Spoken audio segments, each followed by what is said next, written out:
co-founder of the Rebuild the Dream. What do you call that, Van? It's an organization. Organization. Okay, thank you very much. A former White House advisor to President Obama, the author of a new book, The Rebuild the Dream. Oddly enough named. RebuildTheDream.com, the website. Van Jones on the line with us. Welcome back. I'm glad to be here, sir. Great to have you with us. So, first of all, how do we rebuild the dream, and how do the policy prescriptions in your book comport with some of the suggestions that the president was making in this brilliant speech today? Well, I think everybody's moving in the right direction. I wrote this book because I think I have a unique point of view as a grassroots outsider who became a White House insider and then became a grassroots outsider again. I have kind of a 360-degree view of where we got off track with this movement for hope and change that we had really started building in 2003 when Bush invaded Iraq. That was really when the first time you saw multiracial people of all genders and ages coming out of the houses, by the millions protesting that war. Mm-hmm. No one great leader, just a great movement that we were building, and all through the Howard Dean phase and the Al Gore climate phase and getting Pelosi into the speaker's chair, all of that work, and Katrina and the heartbreak of that, all of that work led to the opportunity for Obama to run, win, and I try to capture that history in the book so we don't forget that it wasn't just Obama's greatness, it was also our greatness that made that breakthrough possible. But I also remember going from hope to heartbreak, like so many of us did, and I wanted to make sense of it. How could we go from that mountaintop to that valley so quickly? And the book really tries to get that history right and therefore put us in a position where we can start fighting once again for the change that we believe in and need. Okay, so I'm assuming that the hope is the election of President Obama in 2008, and the heartbreak is the inability of the Obama administration to produce. I mean, he said he was going to fundamentally change America. To produce that fundamental change, given in my scenario, given people like Ben Nelson in the Senate. But I'm curious your take on and is that the heartbreak that you're talking about, or is it something else? Well, sure. The heartbreak is we weren't able to deal with many of the issues that we had hoped to, from climate change, having gotten the House of Representatives to actually pass a bill. The Senate never even took a vote to keep us from burning the planet, or melting the planet down, all the way to the rise of the Tea Party and the loss of the speakership of Nancy Pelosi in the House in 2010.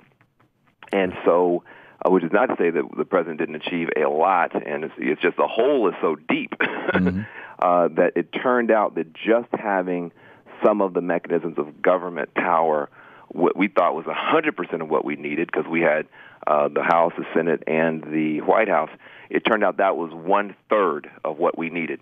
We also needed a media operation as sophisticated and aggressive as what Fox and those guys had put up, and we needed a movement of people in the streets to counter the Tea Party.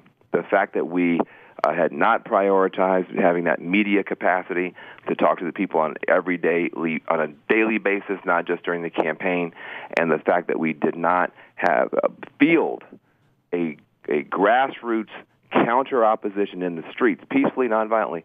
In most countries, when the right wing starts to march, the left wing starts to march. And in this country, for whatever reason, we let the right wing have a monopoly on almost all protest activity with those Tea Party protests for 2 years. It had a terrible effect on the mentality of everybody in Washington, D.C., the White House included. Well, there's a fundamental reality behind that, and I'm sure you're aware of it. I know you're aware of it, Van Jones, and that is that, first of all, the Tea Party was being largely funded in the background by the Koch brothers. Those $350,000 well-painted buses don't appear out of nowhere.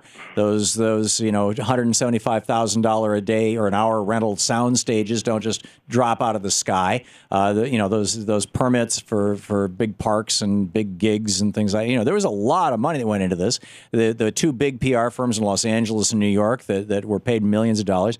Dick Armey, a multimillionaire, and one of the largest lobbyists on K Street here in D.C., funding, the what is it, Americans for Prosperity, and, them promoting the Tea Party. So you had that, and you had the fact that Rupert Murdoch had lost $500 million. He lost $100 million a year for 5 years. Sean Hannity, they say Air America failed, right? Because it lost $14 million over the period of 6 years. Fox News lost $500 million, $500 million before they made their first penny. Mm-hmm. But he was willing to spend $500 million to get to the point where they made their first penny and build that right-wing infrastructure. Nobody has done that on the left, to the best of my knowledge. This is true. And what we have to recognize, though, is that those facts are available, and yet we acted as if we did not know that. Yeah. You mean the White House did? Well, and not just the White House, also a big part of the progressive left. You saw the progressive left split into, diehard fans of Obama. Obama can do no wrong, or disappointed fans. Wow, this second album sucks, and right. Let's just blog about it and complain about it. And somewhere between hoping too much and moping too much, we forgot to build that fight back, and that runs down the middle and says we're going to walk with this White House when we can, far ahead of it when we can't, and march against it when we have to. Yeah. And that lack of a independent movement, I say in the book, LBJ, Lyndon Baines Johnson, did not lead the civil rights movement. That was not his job. He was the head of state. Obama's the head of state. There had to be an independent movement led by Ella Baker, Fannie Lou Hamer, Bayard Rustin, Martin Luther King in the streets to make him and to create the opportunity for him to do the great things that he did as a president. A great president is a function of a great movement, not the other way around. Right. And so the book, I'm the first former Obama official to write a book. It came out today. It's available online at Powell's and Amazon and all the places that you can buy books online. It's available in ebook form as well. The point of the book is that the movement for hope and change did not start with Obama. It started well before he ever ran, and it cannot end just because he is in the White House. We have to continue to build a movement focused on economic solutions for the vast majority. Now, luckily, the president is beginning to move in a more progressive, populist direction on the economy. But here's what I want your listeners to be aware of. There are two fights this year, not one. One fight it comes to an end in November, which is around the election. But the second fight starts in December.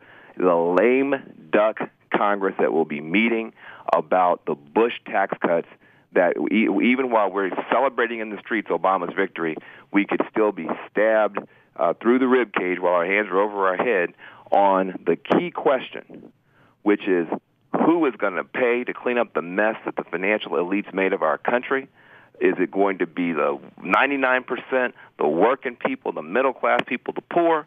Or will the people who enjoyed the party, who had the party, have to pay to clean up their own mess, and the 1% have to finally pony up? And that fight happens in December, not November, in December. And if we do not have a conscious movement that is clear that we have to reelect this president, at the same time we re-energize an independent movement, we will have a victory in November and a colossal defeat in December. Yeah, given that the Tea Party runs the House of Representatives, and they will not have gone away in December. They're going to be running that show. Amazing. Van Jones, his new book, Rebuild the Dream, the website, rebuildthedream.com. The book just out today. Check it out at your favorite bookseller of choice. And Van Jones, thanks a lot for dropping by. Thank you very much. Always great having you on the program.